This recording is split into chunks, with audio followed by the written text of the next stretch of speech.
माधवा कुंज बिहारी जय गोपी जन वल्लभा गिरिवर धारी जय गोपी जन वल्लभा गिरिवर धारी यशोदानंदन ब्रज जन रंजन यशोदानंदन ब्रज जन रंजन यमुना तेरा वनचारी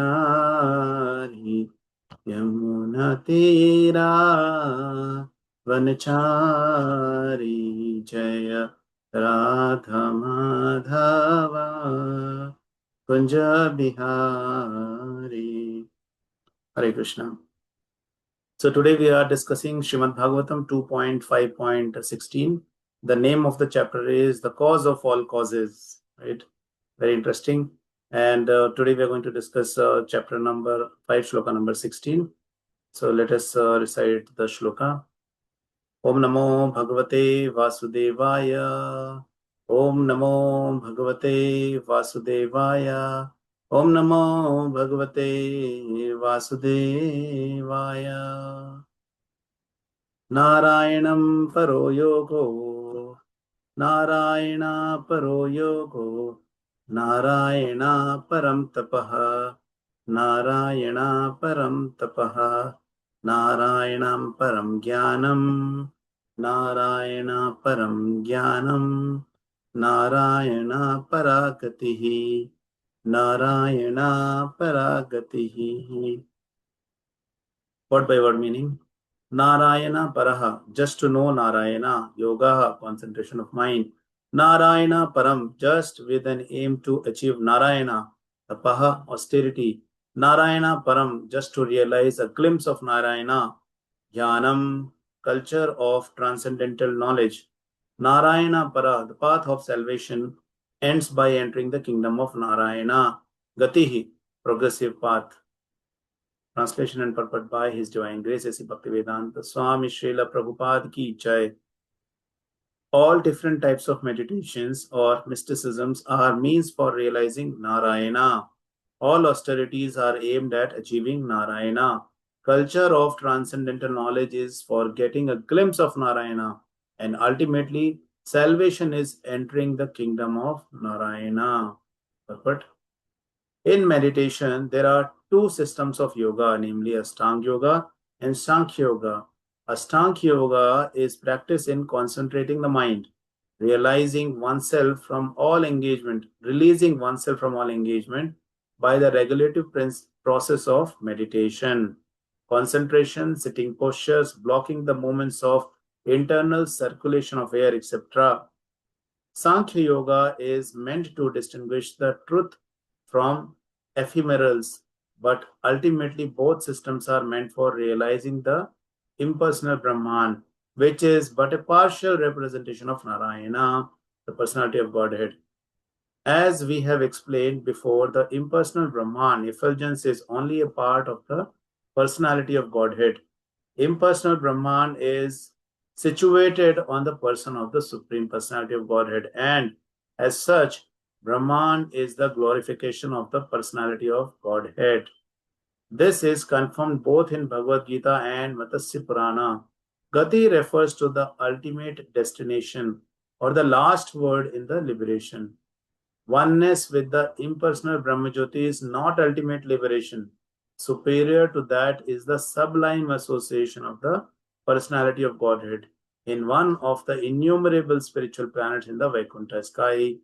Therefore, the conclusion is that Narayana, or the personality of Godhead, is the ultimate destination for all kinds of yoga system as well as all kinds of liberation.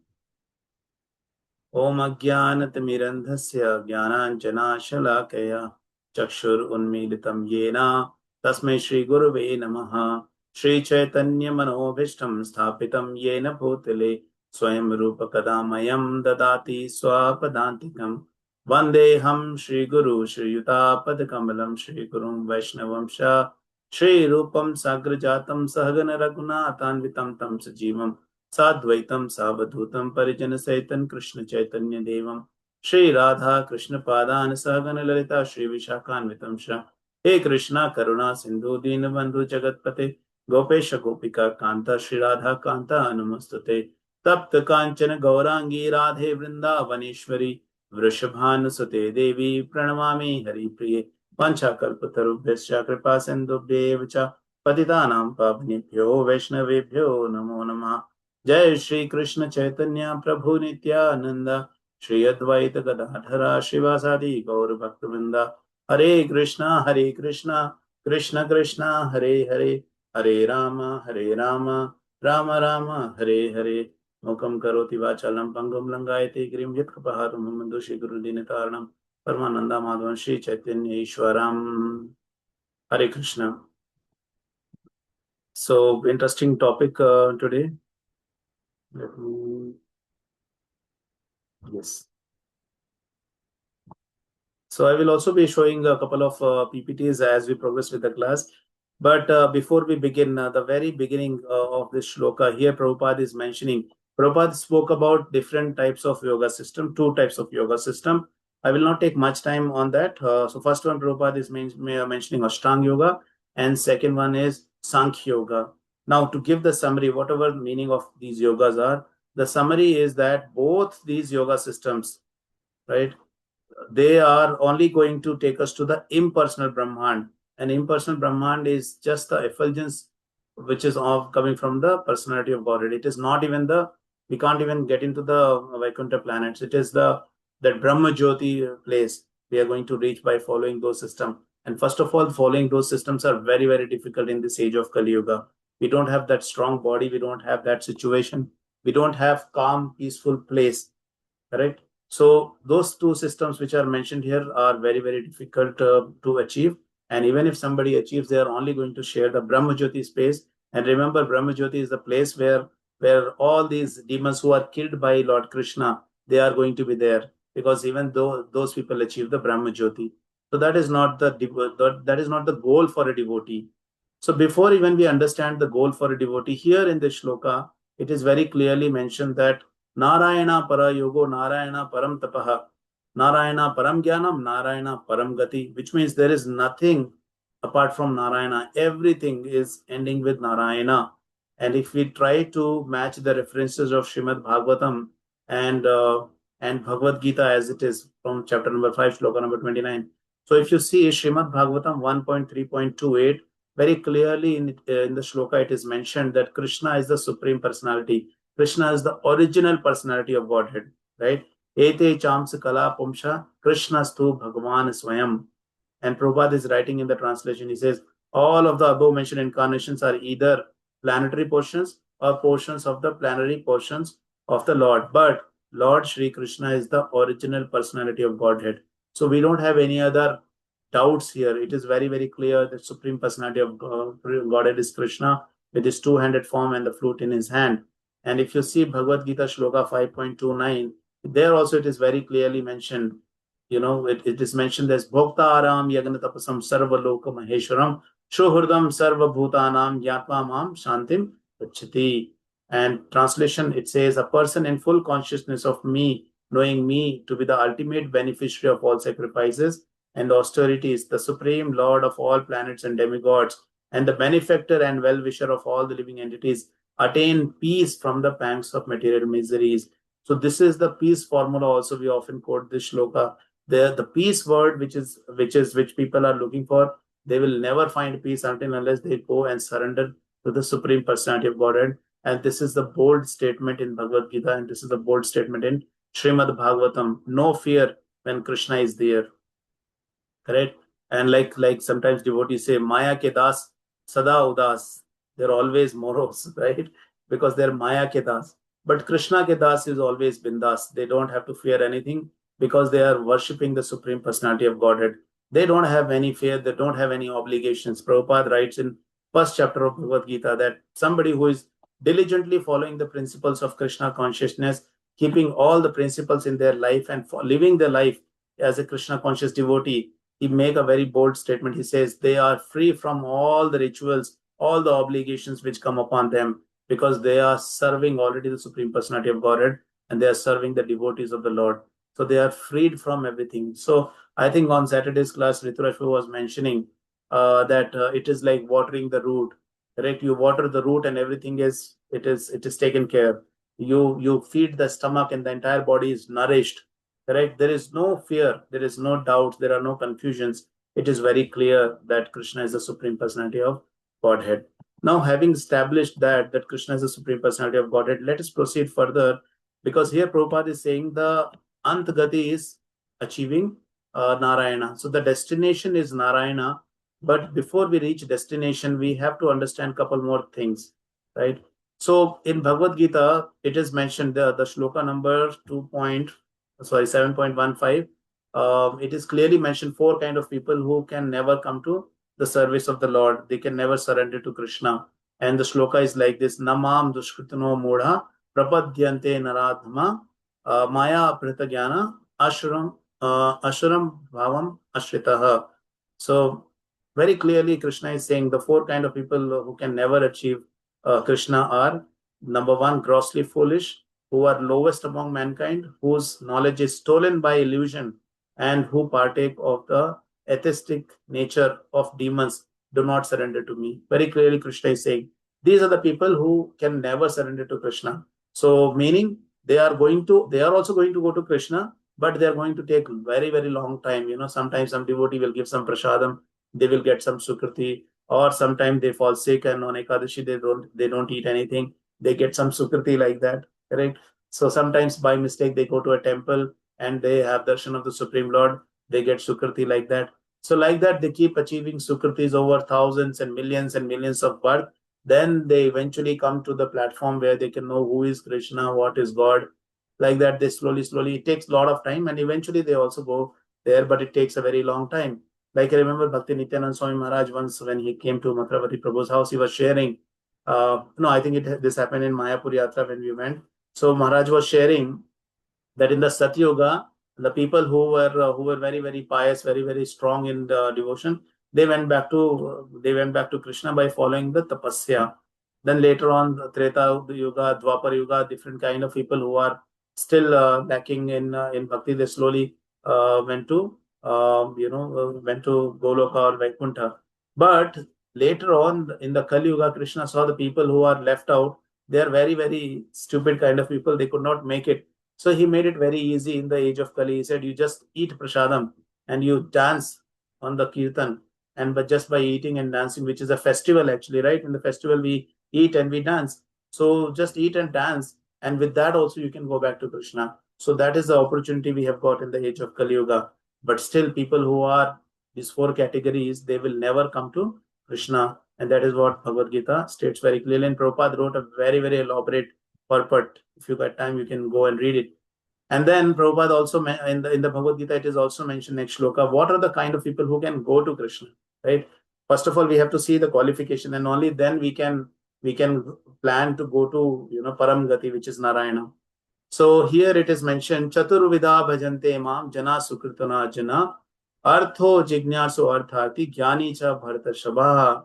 So very clearly here it is mentioned the four kind of pious people who render devotional service unto Krishna. Number one, those who are distressed, right? The second one, the desirer of wealth. Third is inquisitive, and fourth one, who is searching for the knowledge, right? Now here I am very confident to mention that in the age of Kali, the other three categories which are there, desire for the wealth, probably those can be there. Inquisitive people or somebody who is searching for the knowledge, they're very, very less. The main chunk of population who comes to the temple, to offer prayers and to seek forgiveness or to seek some blessings are this distressed kind of people who are distressed, right? So we were talking about the destination. The destination is the Goloka or Vaikuntha, and then we spoke about people who are distressed, right? So today we are going to discuss 7 Ds. So let me share my screen. So nowadays we see there are 2D movie, 3D movies are there, right? So like that, I thought we will have a 7D kind of 70s to understand what are those 70s with which we can achieve the destination.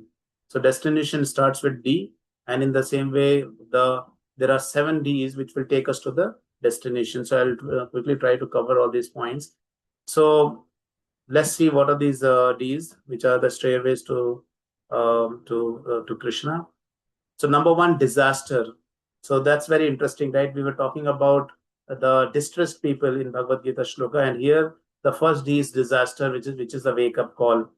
So we have to understand that this material world which is created, it is a prison house, correct? It cannot be a place where we have few things and then our life is very happy and we say, okay, we are happy and now nothing will happen, everything is good, we don't have to worry about it, and we have made material world as very, very nice, and we have solved all the problems, right? So what are the biggest problems? Prabhupada is mentioning, and it is mentioned in the scriptures also. The problem is that people don't want to die, but they have to die. They don't want disease, but they get disease, right? So these are the kind of problems which are permanent: birth, death, old age, and disease. So these are the things which nobody wants, and but they still get it. So that is what is the problem. So we have to understand that this material world is a prison house, correct? And prison house cannot be a happy place. It is a dukhalayam ashashvatam.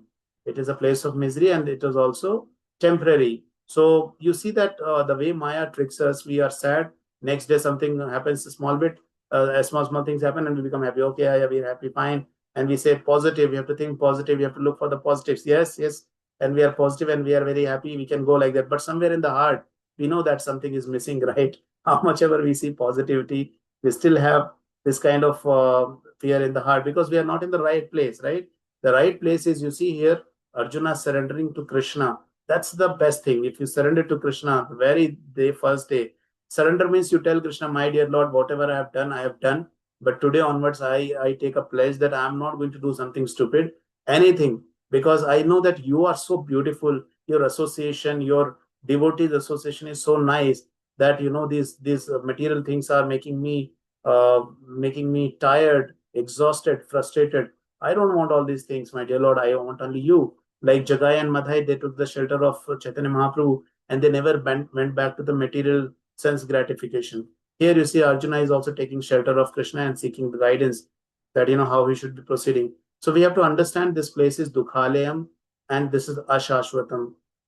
We have to understand that whatever sense gratification we are looking, they're only the mirages in the desert.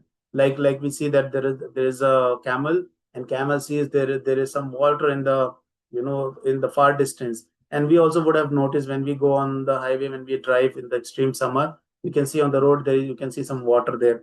But in reality there is no water, and that is what is the material world. We might think, I will be happy by doing this, I'll be happy by doing this, or I'll be happy by getting this, I'll be happy by going there, where. No, there is no happiness in the material world.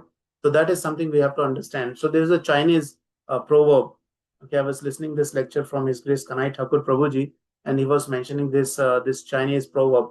So he said, if you want to be happy for 1 hour, it is said that you go to sleep. You'll be happy for 1 hour, right? But after you wake up, you have all other things again. So if you want to be happy for 1 hour, you go to sleep.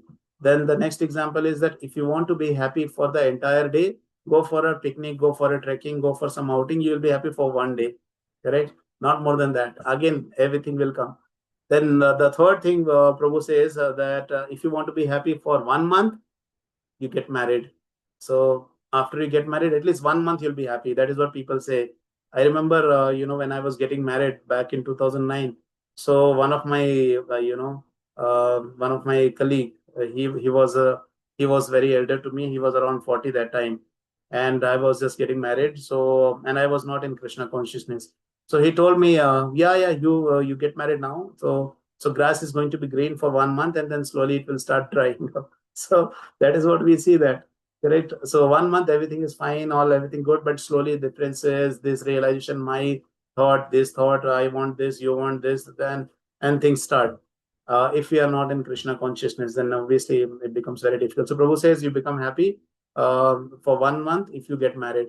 And then he said, if you want to become happy eternally throughout, as per Chinese proverb, they say you have to selflessly serve. If you are doing selflessly service, then you are going to be happy all the time.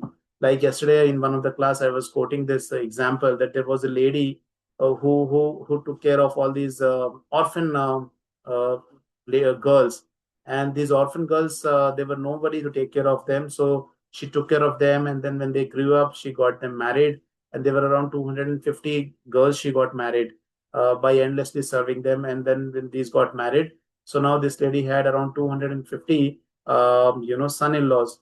So she was mentioning in one of the interview that if I had only one daughter, then I had only one son-in-law, but here I have taken care of these 250 daughters, and now I have 250 son-in-laws. And she was very happy. She got so many awards and everything.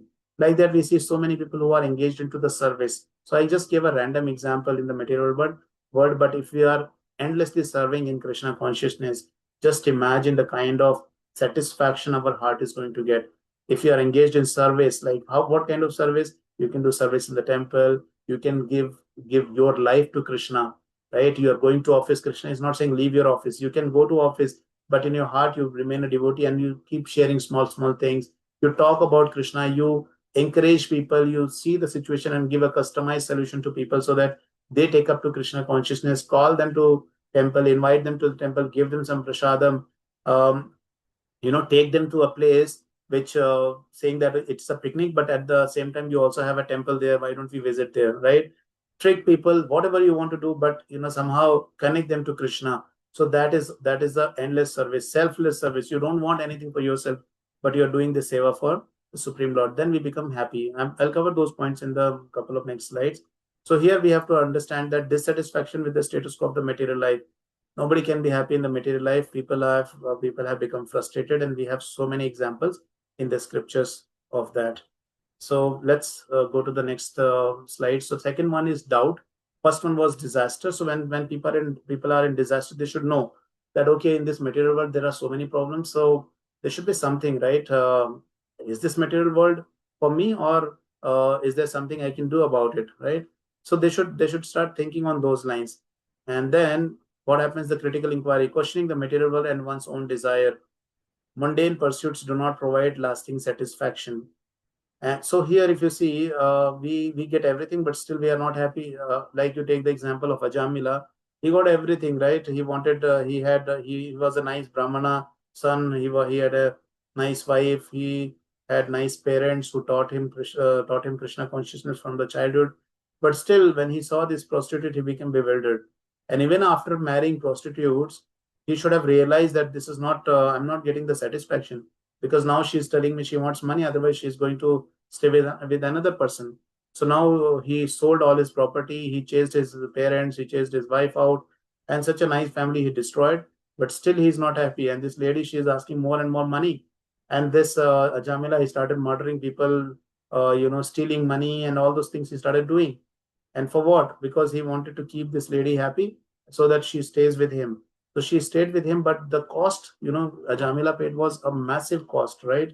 And he realized that at the end of his life, when he called Narayana by mistake, and that also happened by the mercy of devotees. Some devotees, some saints, they visited his house, and they knew that he's not going to listen to them. So they just told, you just follow one instruction. And he said, what is that? He said, you named your son as Narayana.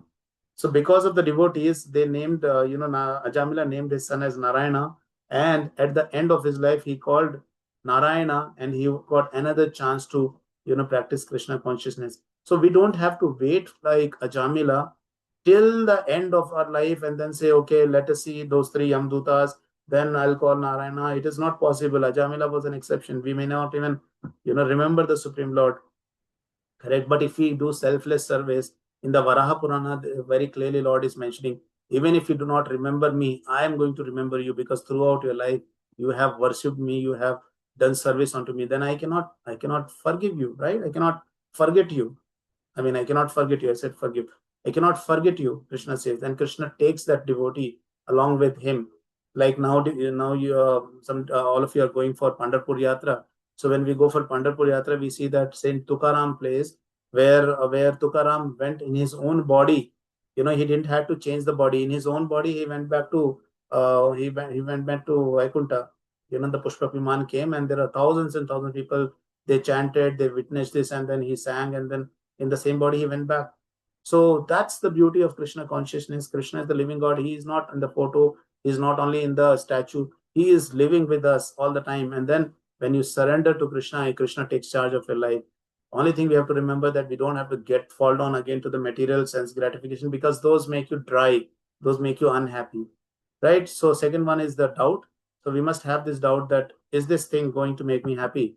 And if this material world is not making me happy, then better I try to escape this prison, right? So there is a very good example from the prison of Chandigarh. So in Chandigarh, what happened? There were some set of prisoners. They were planning to escape out of this prison, and then one fine day, they escaped, and they dig three to 4 kilometers long tunnel. You can imagine such a long tunnel they dig, and they escaped. So when the authorities tried to figure out how did they escape, so they figured out they used to very often go to the library and read a book called, the best escapes from the jail prison. That was the book they were reading together, correct? Because they wanted to escape from the prison. So Kanai Thakur Prabhu, he says that in the same manner, we should also read Srimad Bhagavatam every day together, so that we can escape this prison house, this material world. Otherwise, we are not going to escape. So like those thieves, those people who are in the jail, they read the book How to Escape from Prison, and then they were able to escape. In the same way, we can also read Srimad Bhagavatam daily, and then we can also escape from the prison. So next one is this desire, the seed of bhakti. So until unless we have this desire, it is very difficult. You tell person, oh, you chant Hare Krishna, you don't take this, you do this, they will be like, okay. But when they have this desire, like Arjuna, there is a shloka in Bhagavad Gita 2.7, Karpanya dosho pahata shapava prachami tvam dharma sammudha cheta. So in that, Arjuna is saying, my dear Lord, I am surrendered unto you. Now you guide me what is good for me. So that is the stepping stone. Now Arjuna is asking, tell me, and then Krishna can tell and Arjuna can follow, right? So that desire we should have, that cultivating a genuine spiritual desire for the Lord, fostered by the association of the devotees, and that desire we need to fulfill by the association of sadhu sangha. Otherwise that desire will not happen. When we are watching Instagram, Facebook, uh, what is that, Snapdeal, and so many other things, and remember, all these reels which people are watching, it is only the 5% of the world which gets shown to them. There are algorithms in these Instagram, Facebook, etc., which will show only the trending videos. And the trending videos are the most stupid kind of videos, where people abuse, or people talk about politics, or people talk about sex and all those things. And those are the videos which go in trending, and we end up watching that if you're just scrolling the reels, correct? And when somebody is scrolling the reels, they can never develop this desire. Right? Krishna says in Bhagavad Gita shloka, I'm forgetting the shloka, where Krishna says, if you have this desire of sense gratification, then you can never, you can never develop desire towards serving to me. So that's the third part, desire, which gives the seed of bhakti, and we should have that. We get this desire only when we are serving the Vaishnavas. Then fourth one is the discrimination. We should have proper discrimination. We should know what is good for me and what is bad for me, right? And with discrimination, we can choose the right path. We can see so many people dying out of smoking, gambling, illicit relationships. They are suffering, right? We should understand by seeing them and just follow the scriptures and proceed with our journey. So that discrimination is required, which requires the power of viveka or wisdom. Otherwise, we cannot discriminate, and we cannot, renounce all this material. You see here, death is going to take away everything from us. And that's the biggest disaster. We spoke about disaster in the beginning, right? So when the death comes, everything is snatched away. Your money, your property, your relatives, your jewelry, your clothes, your beauty, your body, your dress, everything is taken away. We take nothing with us, and we have seen so many examples, right?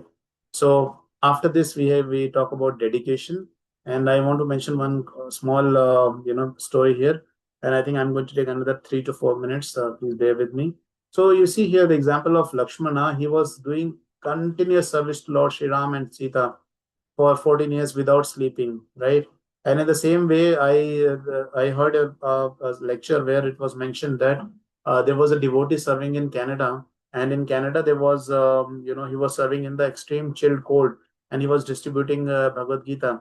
So there was a person whose car stopped there because he had some issue with the car. So he was watching this devotee serving continuously. And so this person comes and he asks, "What is that?" And this person was Indian. So he asked him, "What is that making you, gives you that much motivation that you are serving in this code? You are not even Hindu, you are not even not even an Indian, but you are serving in Canada in this extreme cold. You are distributing Bhagavad Gita. What keeps you going?" So this devotee told, "It is Srila Prabhupada which keeps me going, which keeps me going all the time." And you know who this person was? This person was the great politician Atal Bihari Vajpayee, who was also the prime minister later on, who became the prime minister. So it happened. So Atal Bihari Vajpayee, when the Delhi temple got inaugurated, he came to ISKCON only by mentioning that, because I had this experience of one devotee serving in the extreme cold, so I definitely wanted to go to ISKCON and see that, what kind of service you people are doing and how you are encouraging and motivating people to do the service who are not even Indian, correct? So Atal Bihari Vajpayee gave that recognition to ISKCON, and he came to ISKCON Delhi and he inaugurated. So that's the power of dedication. We may not get instant result. We have to we have to try for prayas, not for share. We have to try for shreyas, not for prayas. Shreyas is like, eventually you will gain whatever efforts you're making. It is not going to go for waste. And instant gain we shouldn't look for, because that is going to make us dry. So that's the dedication, fifth point. And sixth one is discipline. Of course, we have to do our regular chanting. We have to attend temple programs, and we have to follow the four regulatory principles, which also includes proper right time eating and sleeping, because everything revolves around that. If you follow the discipline, then then it is going to be helpful for following Krishna consciousness. And the next seventh one is determination. We should be determined that whatever happens, I am not going to give away this Krishna consciousness. I am not going to go back from my chanting of 16 rounds minimum, correct? So you see example of here, Mother Yashoda is trying to tie Krishna. So Krishna is the one who opens the rope of birth and death for everyone. But here Mother Yashoda is trying that rope of Krishna, trying that rope to Krishna. She's trying to bind Krishna. How can you bind Krishna? But when she tries several times, and then Krishna says, "Oh, my mother is trying so hard, so let me tie myself," and he gets tied, right? So Krishna, nobody can tie Krishna, but Krishna ties himself. In the same manner, when we are following Krishna consciousness with full determination and focus, then Krishna is going to see our focus and determination, and then he is going to give us that mercy. Okay, fine, you want me? Okay, I'm going to come to you, and that is the way we are going to achieve Krishna, and that's our destination. Returning the abode of Narayana. Remember, if you have a destination, we have to do things so that we reach the destination. If you put a Google map from my home to my office, if I put, so I have to follow the Google map. If I don't follow, then I cannot achieve the destination. So that is why if you follow these 7 Ds, then we can achieve the destination. And this is a quick summary for everyone. That is how we spoke about disaster, which is realization, then doubt. We have to start inquiry. Desire should be attraction. Discrimination, we have to use the wisdom. Dedication, sacrifice, like the devotee, Canada devotee. Discipline, we have to follow discipline on our sadhana. And then comes the determination, with which Krishna, by his will, he is going to come to us. So with this, I would like to stop here, and my sincere apologies for exceeding 4 minutes. If you have any questions, please feel free to ask. If you have any realizations, you can mention. And if I have committed any mistakes, please forgive me. I seek forgiveness from all of you. Hare Krishna. Dandavata pranam to all the Vaishnavas. Hare Krishna, Prabhu. Dandavat pranam. Thank you, Prabhu, for a wonderful class. So ಇವತ್ತು ಪ್ರಭುಗಳು ವರಹ ಕೃಪಮಯ ದಾಸ್ ಪ್ರಭುಗಳು 2.5.16 ಬಗ್ಗೆ discuss ಮಾಡಿದ್ರು. So ಇಲ್ಲಿ ನೋಡಿ, ನಾವು ಭಗವಂತನ ತಿಳ್ಕೊಳ್ಳೋದೇ ನಮ್ಮ ಅಂತಿಮ ಧ್ಯೇಯ ಅಂತ ನಾವು ಅನ್ಕೋಬೇಕು ಅಂತ ಶಾಸ್ತ್ರಗಳಲ್ಲಿ ಹೇಳ್ತಿದ್ದಾರೆ. ನಾರಾಯಣ ಸ್ಮೃತಿಗೆ ಎಷ್ಟು ಇಂಪಾರ್ಟೆನ್ಸ್ ಇದೆ ಅನ್ನೋದು ಈ ಶ್ಲೋಕದಲ್ಲಿ ಕ್ಲಿಯರ್ ಆಗಿ ಹೇಳ್ತಿದ್ದಾರೆ. ನಮ್ಗೆ ಶಾಸ್ತ್ರಗಳನ್ನ ನೋಡಿದ್ರೆ ಈ ತರ ಯೋಗಗಳ ಬಗ್ಗೆನೂ ಇದೆ. ಅಷ್ಟಾಂಗ ಯೋಗ ಆಗಿರ್ಬೋದು, ಸಾಂಖ್ಯ ಯೋಗ ಆಗಿರ್ಬೋದು, ಇದ್ರ ಬಗ್ಗೆ ವರ್ಣನೆ ಇದೆ. ಇದು ಮಾಡಿ ಸಹ ನಾವು ಲೈಕ್ ದೇವರ ಒಂದು ಧಾಮದ ಕಡೆಗೆ ಪ್ರಯಾಣ ಬೆಳೆಸ್ಬೋದು. ಆದ್ರೆ ಎಲ್ಲಿವರೆಗೂ ಅಂದ್ರೆ ಅದು ಭಗವಂತನ ಸೇರ್ಲಿಕ್ಕೆ ಆಗೋದಿಲ್ಲ, ಆದ್ರೆ ಬ್ರಹ್ಮ ಜ್ಯೋತಿವರೆಗೂ, ಆ ಲೆವೆಲ್ ವರ್ಗೂ ಹೋಗ್ಬೋದು ಅಂತ. ಸರಿ, ಲೈಟ್ ಆಗಿ ನೋಡೋದಾದ್ರೆ ಅಷ್ಟಾಂಗ ಯೋಗ ಅಂದ್ರೆ ಏನು ಅಂದ್ರೆ ನಮ್ಮ ಜ್ಞಾನನ ಕಾನ್ಸಂಟ್ರೇಷನ್ ನ ಮೈಂಡ್ ನ ಕಂಟ್ರೋಲ್ ಅಲ್ಲಿ ಇಟ್ಕೊಳ್ಳೋದು ಅಷ್ಟಾಂಗ ಯೋಗ. ಅಂದ್ರೆ ಏನು, ಜ್ಞಾನ ಆಗಿರ್ಬೋದು, ಆಸನ ಆಗಿರ್ಬೋದು, ಏಕಾಗ್ರತೆ ಆಗಿರ್ಬೋದು, ಆ ರೀತಿ. ಸೊ ಈ ಸಾಂಖ್ಯ ಅಂದ್ರೆ ಏನು ಅಂದ್ರೆ ನಾವು ಟ್ರೂತ್ ನ ತಿಳ್ಕೊಳ್ಳುವಂಥದ್ದು. ಸೊ ಇದೆರಡನ್ನೂ ಈ ಕಲಿಯುಗದಲ್ಲಿ ತುಂಬಾ ಡಿಫಿಕಲ್ಟ್ ಅಂತ ಹೇಳ್ತಿದ್ದಾರೆ. ಬಟ್ ಇಲ್ಲಿ ಎಲ್ಲಿವರೆಗೂ ಹೋಗ್ಬೋದು ಅಂದ್ರೆ ಬ್ರಹ್ಮ ಜ್ಯೋತಿವರೆಗೂ ಹೋಗ್ಬೋದು. ಅದಕ್ಕೆ ಮೀರಿ